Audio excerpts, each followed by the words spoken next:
Here's how to turn the heel of a sock. I've got my heel flap knit and I'm ready to work back and forth on the heel turn.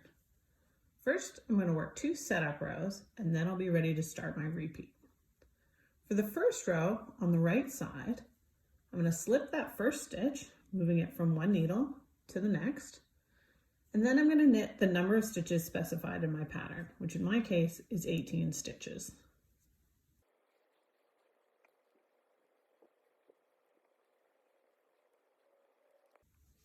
Once I've got my 18 stitches, I'm going to work an SSK, slip, slip, knit, and knit one more stitch. And you can see I've still got stitches on my left hand needle, but that's okay. That's what I want. And I'm going to turn my work, ready to work a wrong side row. First, I'm going to slip that stitch, and then in my pattern I'm going to purl 5 stitches. Then I'm going to work a purl 2 together,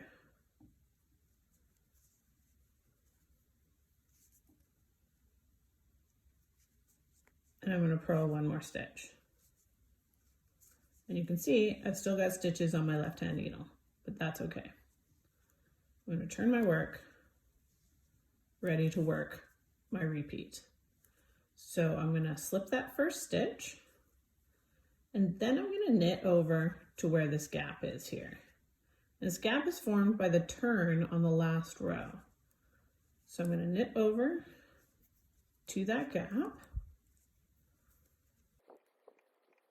and I'm going to join the stitches on either side of the gap together by working an SSK.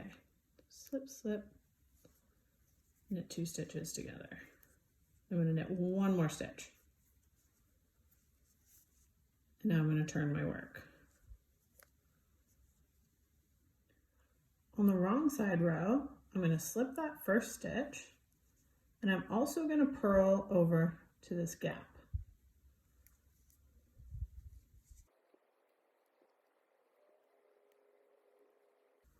And then I'm going to purl these 2 stitches together to close the gap. And then I'm going to purl 1 more stitch.